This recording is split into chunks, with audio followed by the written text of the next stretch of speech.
নমস্কার বন্ধুরা, জেবি কিচেনে সবাইকে স্বাগত। আশা করি সবাই ভালো আছেন। আজ একটা ডিমের রেসিপি আপনাদের সঙ্গে শেয়ার করব বন্ধুরা। তার জন্য আমি 4টে ডিম নিয়েছি, 2টো আলু লবণ দিয়ে সিদ্ধ করে খোসা ছাড়িয়ে রেখেছি, রসুন আর আদা বেটে রেখেছি বড় চামচের 1 চামচ, রসুনটা এখানে বেশি, আদাটা একটু কম, লঙ্কা গুঁড়ো নিয়েছি, কাঁচা লঙ্কা চিড়ে নিয়েছি, একটু হলুদ গুঁড়ো নিয়েছি, ধনেপাতা কুচি, গোটা গরম মশলা নিয়েছি দেখুন, 4টে এলাচ, 4টে লবঙ্গ আর এই যে 2 টুকরো দারচিনি, ধনে গুঁড়ো জিরে গুঁড়ো নিয়েছি 1/2 চামচ করে, একটু টমেটো সস নিয়েছি, সর্ষের তেল, আমি রান্নাটা সর্ষের তেলে করবো তার জন্য সর্ষের তেল নিয়েছি, ক্যাপসিকাম নিয়েছি দেখুন এইভাবে আমি পিস করে নিয়েছি, পেঁয়াজ কুচিয়ে রেখেছি মিডিয়াম সাইজের 2টো, আর কয়েকটা পেঁয়াজের এই যে পাপড়ি ছাড়িয়ে রেখেছি, লবণ নিয়েছি আর একটু সানরাইজ গোলমরিচ গুঁড়ো নিয়েছি। এবার আমি রান্নাটা শুরু করব। তার জন্য প্রথমে আমি ডিম 4টে ভেঙে নেব। এই বন্ধুরা 4টে ডিম আমি ভেঙে নিয়েছি। এবার আমি রান্নাটাই যাব, তার জন্য আমি গ্যাসটা জ্বালিয়ে নেব। রান্নাটা খুব সুন্দর হয়, এই রেসিপিটা সঙ্গে থাকলে ভাত, রুটি, পরোটা ওর সঙ্গে আর কিছুই লাগে না, এটাতেই খাওয়া হয়ে যায়। আমি যেভাবে রান্নাটা করছি আমার ভিডিওটা স্কিপ না করে সম্পূর্ণ দেখে আপনারা একবার রান্নাটা করবেন, আশা করি আপনাদের সকলের খুবই ভালো লাগবে। গ্যাসে কড়াই বসিয়ে দিয়েছি বন্ধুরা। এবারে আমি তেল দিয়ে দেব, যেহেতু সর্ষের তেলে রান্নাটা করব সর্ষের তেল দিয়ে দেবো খানিকটা।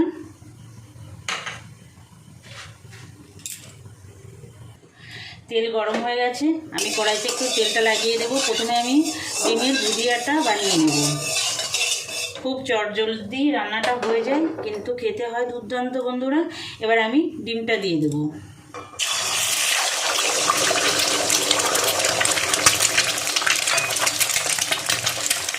এর মধ্যে দিয়ে দেবো আমি একটু গোলমরিচ গুঁড়ো।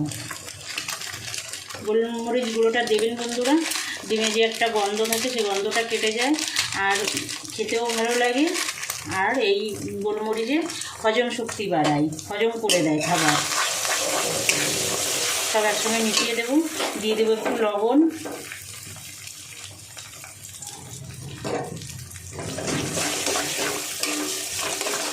ডিমের ভুজিয়াটা বানিয়ে নেব। দেখুন ডিমের ভুজিয়াটা বানিয়ে নিচ্ছি, একটু ভাজতে হবে। আর আমি 4টে ডিম দিয়েছি, আপনারা ডিম বাড়িয়ে বা কমিয়ে নিতে পারেন, আপনাদের বাড়িতে যে পরিমাণে লোক থাকবে সেই হিসাবে বানাবেন। একটু লাল করে ভাজবো, খুব কড়া না, মোটামুটি।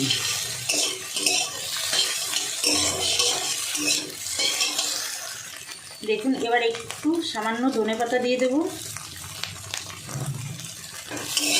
ধনেপাতা দিয়ে ডিমটা একটু ভেজে নেব। ধনেপাতাটা দিলে একটু সুন্দর একটা স্বাদ আসবে ডিমের মধ্যে। এবার ডিমটা তুলে নেব।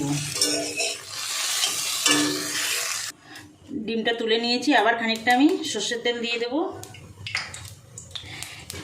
এবার গোটা গরম মশলাগুলো ফোড়নে দিয়ে দেবো, একটু ভাজা ভাজা করে নেব।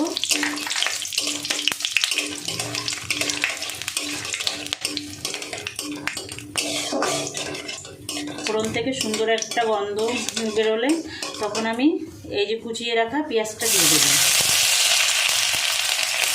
পেঁয়াজটা একটু ভাজা ভাজা করে নেব। পেঁয়াজটা দেখুন মোটামুটি ভাজা ভাজা হয়ে গেছে। এবার আমি যে আদা রসুনের পেস্টটা করে রেখেছিলাম সেটা দিয়ে দেব। আবার একটু কষিয়ে নেব ভালো করে, যতক্ষণ পেঁয়াজ রসুনের কাঁচা গন্ধ থাকে ততক্ষণ আমি এটাকে ভালো করে কষাবো। পেঁয়াজ রসুন আদা সুন্দর ভাজা ভাজা হয়ে গেছে। এবার আমি গুঁড়ো মশলাগুলো দিয়ে দেবো। ধনে গুঁড়ো সব কিন্তু খুব কম কম, 1/2 চামচ, জিরে গুঁড়ো 1/2 চামচ,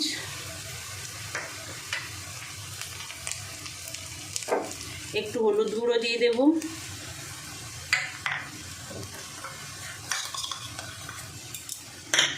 লঙ্কা গুঁড়ো দেব। লঙ্কাটা আপনারা আপনাদের স্বাদ মতো দেবেন বন্ধুরা, আপনারা যতটা পছন্দ করেন। এই কাঁচা লঙ্কা চিড়ে রাখা কাঁচা লঙ্কাটা দিয়ে দেব। সামান্য একটু জল দেব, দিয়ে মশলাটা ভালো করে কষাবো।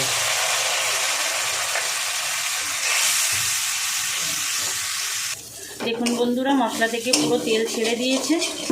এবার আমি যে সিদ্ধ করে রেখেছিলাম আলু, সেই আলু দুটো এর মধ্যে দিয়ে দেবো। হাত দিয়ে ভেঙে দেবো, এটা কিন্তু গ্রেট করে দেওয়া যাবে না, হাত দিয়ে ভেঙে দিতে হবে বন্ধুরা। একটু বড় বড় থাকবে, হাত দিয়ে ভেঙে দিতে হবে। দিয়ে এবার মশলার সঙ্গে মিশিয়ে নেব, আর আলুটা একটু কষাবো মশলার সঙ্গে।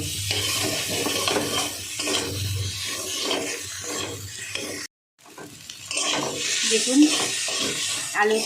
আলুটা কষানো হচ্ছে। এর মধ্যে আমি এবার এই কেটে রাখা ক্যাপসিকামটা দিয়ে দেবো, আর দিয়ে দেবো যে পেঁয়াজের পাপড়িগুলো ছাড়িয়ে রেখেছিলাম, সেই পাপড়িগুলো দিয়ে দেবো। এইভাবে পেঁয়াজ যদি দুবারই ব্যবহার করা হয় খুব ভালো লাগে, আর এই পাপড়িগুলো এইভাবে দিলে এই রান্নাটাই খুব ভালো লাগে। রান্নাটা করবেন, আমি যেভাবে করছি খুবই ভালো লাগবে।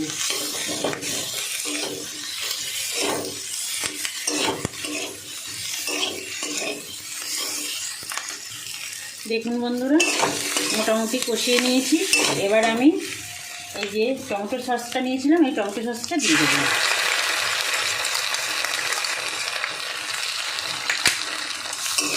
গ্যাসের জালটা আমি একদম লোতে করে দিয়েছি, লোতে করেই মিশিয়ে নেব।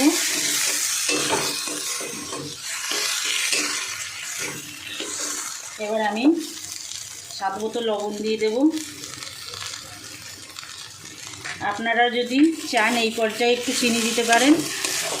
আমি এই রান্নাটা মিষ্টি ব্যবহার করব না বন্ধুরা, মিষ্টি ছাড়াই আমি রান্নাটা করব। যেহেতু সস দিয়েছি, পেঁয়াজ পড়েছে অনেকটাই, একটু মিষ্টি মিষ্টি এমনিই হবে, তার জন্য আমি চিনির ব্যবহারটা করব না। আপনারা যদি চান তাহলে একটু চিনি ব্যবহার করতে পারেন এই পর্যায়ে।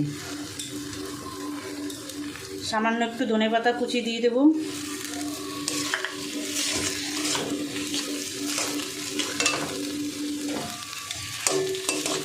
মেশানো হয়ে গেছে। এবার আমি গরম জল দিয়ে দেব। এই রান্নাটায় কিন্তু গরম জল দিতেই হবে। আমি সবসময় বলি রান্নায় সবসময় গরম জল ব্যবহার করতে হয়, কিন্তু এই রান্নাটা একদম গরম জল দিতেই হবে। গরম জলটা দিয়ে দিলাম।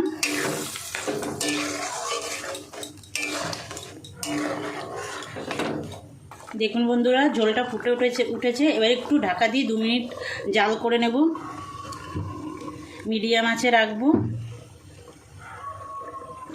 2 মিনিট হয়ে গেছে বন্ধুরা, দেখুন ফুটছে। এবার আমি ডিমের ভুজিয়াগুলো দিয়ে দেব। একটা কথা বলে রাখি বন্ধুরা, ডিমের ভুজিয়া কিংবা ডিমের অমলেট কারি কোনো কিছু কিন্তু ঝোলটা পুরো আপনি জাল করে নিয়ে তারপরে দেবেন। এই ভাজা ডিম রান্না করতে গেলে খুব বেশি ফোটাতে নেই, খুব বেশি ফোটালে স্বাদটা নষ্ট হয়ে যায়। আমি এটা দিয়ে স্রেফ 2 মিনিট ঢাকা দিয়ে রাখবো। যে সকল বন্ধুরা এখনও পর্যন্ত আমার চ্যানেলটা সাবস্ক্রাইব করেননি, আপনাদের কাছে আমার অনুরোধ, আমার চ্যানেলটা সাবস্ক্রাইব করে আমার সঙ্গে থাকবেন। বেল আইকনটা প্রেস করে রাখবেন। যখনই আমি নতুন কোনো ভিডিও আপলোড করব তখন আপনাদের কাছে নোটিফিকেশান চলে যাবে, আপনারা আপনাদের সময় মতো দেখে নিতে পারবেন। আর যে সকল পুরনো বন্ধুরা আমার সঙ্গে আছেন, আমার সঙ্গে থাকবেন বরাবরের জন্য, আমার ভিডিওগুলো দেখবেন, লাইক কমেন্ট করবেন, বন্ধুদের কাছে শেয়ার করবেন। দেখুন বন্ধুরা, হয়ে গেছে ডিমের রেসিপিটা সম্পূর্ণ হয়ে গেছে। দেখুন, আমি এবার গ্যাসটা অফ করে দেবো। এই যে আমি এরকম ঝোল রেখেছি, এই ঝোলটা কিন্তু থাকবে না, আরও ডিমে অনেকটা টেনে নেবে, তার জন্য আমি এই অবস্থায় বন্ধ করে দেবো। আপনারা যদি বেশি কিংবা কম ঝোল রাখতে চান সেইভাবে আপনারা শুকিয়ে নেবেন। আমি এবার ধনেপাতা এই যেটা ছিল সেটা আমি ছড়িয়ে দিয়ে গ্যাসটা অফ করে দেবো। অফ করে দিয়ে 1 মিনিট ঢাকা দিয়ে রাখবো।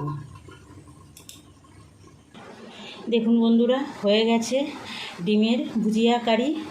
কত সুন্দর হয়েছে দেখতে, দেখুন খেতেও দুর্দান্ত লাগে। ভাত রুটি পরোটা যার সঙ্গেই খাবেন, আর কিছুই দরকার পড়ে না। বানাবেন বাড়িতে, আমি যেভাবে করলাম, আশা করি আপনাদের ভালো লাগবে। আজ তাহলে এই পর্যন্ত থাক, আবার দেখা হবে নতুন কোনো অন্য রান্নার ভিডিওর সঙ্গে। নমস্কার, ভালো থাকবেন সবাই।